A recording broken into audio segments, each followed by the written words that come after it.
പൂഞ്ഞാർ മുൻ എം.എൽ.എ.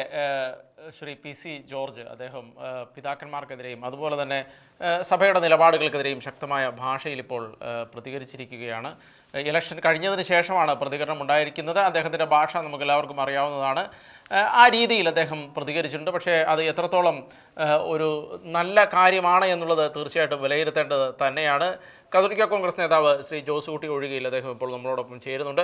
എങ്ങനെയാണ് നമുക്ക് ഇതുപോലുള്ള പ്രതികരണങ്ങളെ, വിമർശനങ്ങളെയൊക്കെ വിലയിരുത്താൻ കഴിയുക? കാരണം സഭ ഒരു രാഷ്ട്രീയക്കാരുടെയും കൂടെ നിൽക്കുന്നില്ല എന്ന് സഭ തന്നെ പല പ്രാവശ്യം വ്യക്തമാക്കിയിട്ടുള്ളതാണ്. കാരണം വിശ്വാസികൾക്ക് സ്വന്തം രാഷ്ട്രീയം നിശ്ചയിക്കാനുള്ള ബുദ്ധിയും ശക്തിയും കഴിവുമെല്ലാം ഞങ്ങളുടെ വിശ്വാസികൾക്കുണ്ട് എന്ന് സഭ തന്നെ പറയുന്നുണ്ട്. അപ്പോൾ ഇതുപോലെ പിതാക്കന്മാരെ അടക്കം ഇതുപോലെ ഒരു നിലവാരമില്ലാത്ത രീതിയിൽ വിമർശിക്കുന്ന അവസ്ഥയിലേക്ക് പോകുന്നതൊക്കെ നമുക്ക് എങ്ങനെ വിലയിരുത്താൻ കഴിയും? ഇതൊക്കെ അല്ല, അത് തീർച്ചയായും നമുക്ക് അംഗീകരിക്കാവുന്ന കാര്യമല്ല.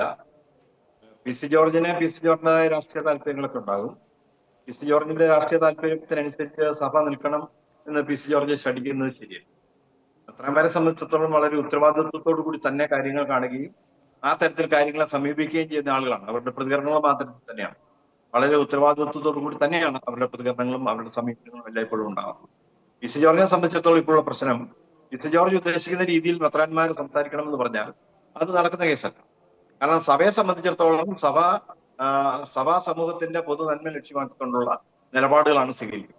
അത്തരം നിലപാടുകളിൽ നിന്നുകൊണ്ടാണ് ഗവൺമെന്റിന്റെ നടപടികളെയും നിയമനിർമ്മാണം ഉൾപ്പെടെയുള്ളതിനെ സമീപിക്കുന്നത്.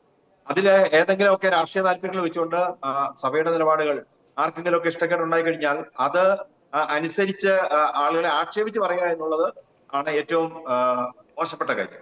യഥാർത്ഥത്തിൽ വസ്തുനിഷ്ഠമായ രീതിയിലുള്ള ഒരു വിശകലനത്തോടു കൂടിയുള്ള ഒരു വിമർശനം ആണെങ്കിൽ അത് നമുക്ക് മനസ്സിലാവും. കാരണം ഏത് കാര്യത്തെ സംബന്ധിച്ചിടത്തോളം ഈവൻ കോടതി വിധികളെ പോലും ആളുകൾ വിശകലനം ചെയ്യാറുണ്ട്. വിശകലനത്തിന്റെ അടിസ്ഥാനത്തിലുള്ള നിഗമനങ്ങളിൽ എത്താറുണ്ട്. അതിന് പകരം ഇത് വ്യക്തിപരമായി ആക്ഷേപിക്കുന്ന രീതിയിൽ മെത്രാന്മാരെ സർവ്വനാമങ്ങൾ ആവശ്യമില്ലാത്ത ബഹുമാനമില്ലാത്ത പദങ്ങൾ ഉപയോഗിച്ചുകൊണ്ട് അവരെ അഭിസംബോധന ചെയ്യുകയും അതുപോലെ തന്നെ വളരെ താഴ്ന്ന നിലവാരത്തിലുള്ള ഭാഷ ഉപയോഗിക്കുകയും അധിക്ഷേപിക്കുകയും ചെയ്യുന്നത് അത് പറയുന്നവരുടെ നിലവാരം അത് കാണിക്കുന്നത്. അല്ലാതെ അത് കേൾക്കുന്നവരുടെ നിലവാരമോ അവര് വിമർശിക്കുന്നവരുടെ നിലവാരമോ ഒന്നുമല്ല. അവര് ഓരോരുത്തരും ഏത് നിലവാരത്തിലാണ് കാര്യങ്ങളെ കാണുന്നതെന്നാണ് അതുകൊണ്ട് മനസ്സിലാക്കുന്നത്. അതുകൊണ്ട് സഭയെ സംബന്ധിച്ചിടത്തോളം ഇത് അപലപനീയമാണെങ്കിലും നമുക്ക് അതിൻ്റെ അകത്ത് പേടിയും പറ്റില്ല. അതിൻ്റെ അകത്ത് നമ്മൾ അതിനെ സംബന്ധിച്ച് വേർന്നിട്ട് കാണുന്നുമില്ല. ഇത് ഇത്തരം സ്വഭാവത്തിലൂടെ ഇത്തരം നിലവാരത്തിൽ മാത്രമേ അവർക്ക് സംസാരിക്കാൻ കഴിയൂ എന്നാണ് അതുകൊണ്ട് നമുക്ക് മനസ്സിലാക്കാൻ കഴിയുക. ഇപ്പോ നമുക്കറിയാമല്ലോ, വടക്കേ ഇന്ത്യൻ മേഖലകളിൽ ഈ മത നിയമനിർമ്മാണങ്ങൾ കേന്ദ്ര സർക്കാരുകൾ നടത്തുന്നുണ്ട്, സംസ്ഥാന സർക്കാരുകളൊക്കെ നടത്തുന്നുണ്ട്. അതില് മതവുമായി ബന്ധപ്പെട്ട് മതം മാറ്റ നിരോധന ബില്ല് എന്ന് പറഞ്ഞ പേരിൽ കൊണ്ടുവന്നിരിക്കുന്ന ബില്ലിന്റെ പേര് പറഞ്ഞുകൊണ്ട് യാതൊരു അടിസ്ഥാനവും ഇല്ലാതെ നിരപരാധികളെ പിടിച്ച് ജയിലിലിടുന്ന സംഭവങ്ങൾ ധാരാളമായിട്ടുണ്ടായി. പൊതുസമൂഹം വരെ ഇല്ലാത്ത ഇടപെട്ട സാഹചര്യം ഉണ്ടായിട്ടുണ്ട്. ഇപ്പൊ തന്നെ അവിടെ മതം മാറ്റത്തിന് പ്രേരണ നൽകിയേക്കും എന്ന് പറഞ്ഞുകൊണ്ട് സ്കൂളുകളുടെ അംഗീകാരം റദ്ദാക്കുന്ന തരത്തിൽ വിവേചനങ്ങൾ അവിടെ നടക്കുന്നുണ്ട്. അതുപോലെ തന്നെയാണ് FCRA ബില്ല് സംബന്ധിച്ചുള്ള കാര്യങ്ങൾ. നിലവിലുള്ള FCRA നിയമം തന്നെ പര്യാപ്തമാണെന്നിരിക്കെ വിദേശത്തു നിന്നുള്ള പണം വരവിനെ നിയന്ത്രിക്കുന്നതിനും അനാവശ്യമായോ അല്ലെങ്കിൽ മറ്റേതെങ്കിലും വിധ്വംസ പ്രവർത്തനങ്ങൾക്കോ ഉപയോഗിക്കുന്നുണ്ടെങ്കിൽ അത് കണ്ടെത്തി തടയുന്നതിനും പര്യാപ്തമായ ശക്തമായ നിയമമാണ് നിലവിൽ രാജ്യത്തുള്ള FCRA നിയമം.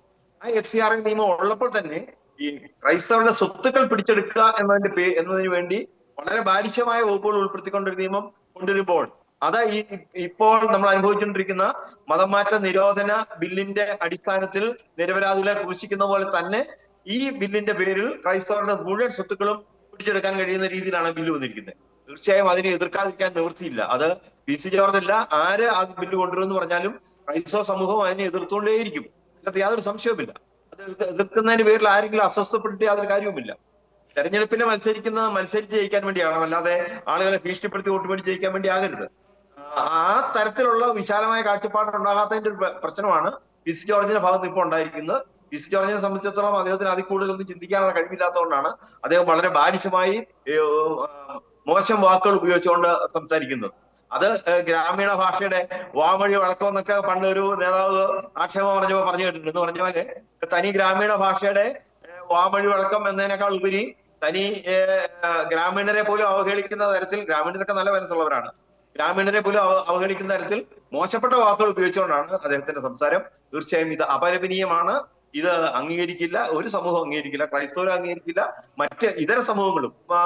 പത്രാനെ ഈ രീതിയിൽ ആക്ഷേപിച്ചു കഴിഞ്ഞാൽ, അല്ലെങ്കിൽ സഭാപിതാക്കന്മാരെ ഈ രീതിയിൽ ആക്ഷേപിച്ചാൽ ക്രൈസ്തവരല്ലാത്തവർ പോലും അംഗീകരിക്കും എന്ന് തോന്നുന്നില്ല. അതാണ് എനിക്ക് ഇതിനെക്കുറിച്ച് പറയാനുള്ളത്.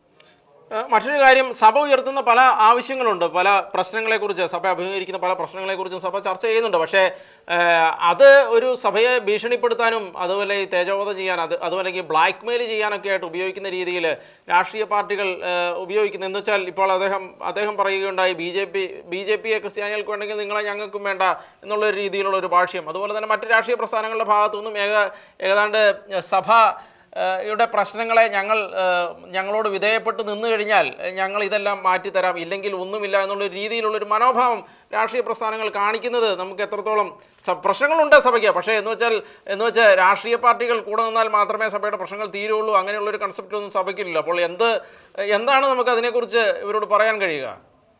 അത് രാഷ്ട്രീയം എന്താണ്, രാഷ്ട്രീയം എന്തിനു വേണ്ടിയാണ്, എന്താണ് രാഷ്ട്രീയ പ്രവർത്തനത്തിന്റെ പിന്നിലെ ധാർമ്മികത, രാഷ്ട്രീയ പ്രവർത്തനങ്ങളുടെ എന്തൊക്കെയാണ് ഒരു സമൂഹവും ഒരു വ്യക്തിയും അതുപോലെ തന്നെ രാഷ്ട്രീയ പാർട്ടികളും ലക്ഷ്യം വെക്കേണ്ടത് തുടങ്ങിയ കാര്യങ്ങളെ സംബന്ധിക്കുന്ന ഏറ്റവും പ്രാഥമികമായ ധാരണ പോലും ഇല്ലാത്തത് കൊണ്ടാണ് അദ്ദേഹം ഈ തരത്തിലുള്ള പ്രസ്താവനകൾ നടത്തിയത്. കാരണം വ്യത്യസ്ത അഭിപ്രായങ്ങൾ ഉള്ളതുകൊണ്ടാണല്ലോ വ്യത്യസ്ത രാഷ്ട്രീയ പാർട്ടികൾ ഉണ്ടാകുന്നത്. വ്യത്യസ്ത സമീപനങ്ങൾ ഉള്ളതുകൊണ്ടാണല്ലോ മനുഷ്യർ വ്യത്യസ്തരായിരിക്കുന്നത്. അങ്ങനെ വ്യത്യസ്തരായിട്ടുള്ള വ്യക്തികളും അവരുടെ കാഴ്ചപ്പാടുകളെയും പരസ്പരം ബഹുമാനത്തോടുകൂടി കാണുന്നിടത്താണ് ഒരു ജനാധിപത്യ സമൂഹം രൂപപ്പെടുന്നത്. അങ്ങനെ ഒരു ജനാധിപത്യ സമൂഹത്തിന്റെ രൂപപ്പെടലിന് ഏറ്റവും പ്രധാനപ്പെട്ടതാണ് വ്യത്യസ്ത രാഷ്ട്രീയ പാർട്ടികൾ ഉണ്ടായിരിക്കുക, ഓരോ രാഷ്ട്രീയ പാർട്ടിക്കും പ്രവർത്തകരും ഉണ്ടായിരിക്കുക എന്ന് പറയുന്നത്. ഇത് ഞങ്ങളെ വേണ്ടാത്തവരെ ഞങ്ങൾക്ക് വേണ്ടെന്ന് വെച്ച് കഴിഞ്ഞാൽ അതൊരു രാഷ്ട്രീയ നിലപാടല്ല. ഞങ്ങളുടെ നിലപാടിനോട് യോജിക്കാത്തവരുണ്ടെങ്കിൽ അവരുടെ നിലപാടുകളെ കുറിച്ച് പഠിച്ചുകൊണ്ട് അവരെ കൂടെ തങ്ങളിലേക്ക് എത്തിക്കാൻ വേണ്ട പ്രവർത്തനം എന്തോ അതാണ് അവർ നടത്തേണ്ടത്. അതിനു പകരം വളരെ ഭീഷണിയുടെ സ്വരത്തിൽ ഞങ്ങളെ സഹായിച്ചില്ല, ഞങ്ങൾ സഹായിക്കുകയല്ല എന്നൊക്കെ പറയുന്നത് ഒരു തരത്തിൽ പറഞ്ഞാൽ തികച്ചും ബാലിശമായ രാഷ്ട്രീയമായ അജ്ഞതയിൽ നിന്ന്, രാഷ്ട്രീയ പ്രവർത്തനത്തിന്റെ മൂല്യത്തെ സംബന്ധിച്ച അജ്ഞതയിൽ നിന്നും ഉണ്ടായിട്ടുള്ള വാക്കുകളാണ്. അത്തരം മൂല്യമില്ലാത്ത വാക്കുകളെ അതിന്റെ അർഹിക്കുന്ന അവഗണനയോടുകൂടി തള്ളിക്കളയുക എന്ന് മാത്രമാണ് നമുക്ക് അതിനെ കുറിച്ച് പറയാൻ കഴിയുന്നത്.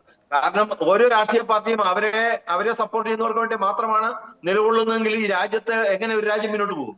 ഒരു രാജ്യത്തെ ജനങ്ങളുടെ പൊതുസമൂഹത്തിന്റെ ക്ഷേമവും ഐശ്വര്യവും നിലനിർത്തി ബഹുസ്വര സമൂഹത്തിലെ ഓരോ വിഭാഗങ്ങൾക്കും അവരവരുടേതായ സ്പേസ് അനുവദിച്ചു കൊടുത്തുകൊണ്ട് അവരവരുടേതായ സംസ്കാരവും വിശ്വാസവും പാരമ്പര്യവും അനുസരിച്ച് ജീവിക്കാൻ വേണ്ട പശ്ചാത്തലം ഒരുക്കി കൊടുക്കേണ്ട ഉത്തരവാദിത്വം ഒരു രാഷ്ട്രീയ പ്രസ്ഥാനത്തിനുണ്ട്. പ്രത്യേകിച്ച് രാജ്യം ഭരിക്കുന്ന രാഷ്ട്രീയ പ്രസ്ഥാനത്തെ സംബന്ധിച്ചിടത്തോളം രാജ്യം ഭരിക്കുന്ന രാഷ്ട്രീയ പ്രസ്ഥാനം ജനങ്ങളെ കാണുന്നത് വോട്ടറായിട്ടല്ല, പൗരന്മാരായിട്ടാണ് കാണുന്നത്. ഈ പി സി ജോർജിനെ സംബന്ധിച്ചിടത്തോളം അദ്ദേഹം ജനങ്ങളെ അവരുടെ വോട്ടർമാരായിട്ട് മാത്രം കാണുന്നു. എനിക്ക് വോട്ട് ചെയ്യുന്നവർ, എനിക്ക് വോട്ട് ചെയ്യാത്തവർ എന്ന രണ്ടു തരത്തിൽ ആൾക്കാരെ തിരിച്ചുകൊണ്ട് കാണുന്നു. അത് ഫാസിസത്തിന്റെ ഒരു മറുവശമായിട്ട് മാത്രമേ അതിനെ കാണാൻ കഴിയുള്ളൂ. ഞങ്ങളെ സഹായിച്ചാൽ ഞങ്ങൾ സഹായിക്കും എന്ന് പറയുന്നതിനകത്ത് വലിയ മഹത്വമൊന്നുമില്ല. അതൊരു രാഷ്ട്രീയ നിലപാടുമല്ല, അതൊരു രാഷ്ട്രീയ പാപ്പരത്വത്തിന്റെ നിലപാടാണ്. അപ്പോ നമുക്കറിയാമല്ലോ, അത്തരം രാഷ്ട്രീയ പാപ്പരത്വത്തിന്റെ നിലപാടുകളോട് നമ്മളിപ്പോ എങ്ങനെ പ്രതികരിക്കാനാണ്? നമുക്ക് പ്രതികരിക്കാൻ സാധിക്കാലോ. അവർ തിരിച്ചറിയുന്ന ഒരു കാലം ഉണ്ടാകും നമുക്ക് വിചാരിക്കാം. ജനങ്ങൾ ആരും അവരൊക്കെ വിചാരിക്കുന്ന പോലെ ചിന്താശേഷി ഇല്ലാത്തവരാണെന്നുള്ള ധാരണയിലാണ് ഇവരൊക്കെ കാര്യങ്ങൾ സംസാരിക്കുന്നത്. അത് തെറ്റാണെന്ന് ജനങ്ങൾ തന്നെ തെളിയിച്ചു കൊടുത്തോളൂ. നിങ്ങളുടെ ചിന്താശേഷി ഇല്ലായ്മ ഞങ്ങൾ മനസ്സിലാക്കുന്നു എന്ന് ജനങ്ങൾ തെളിയിച്ചു കൊടുത്തോളൂ. അപ്പോഴെങ്കിലും അവർ പഠിക്കും എന്ന് നമുക്ക് വിചാരിക്കാം.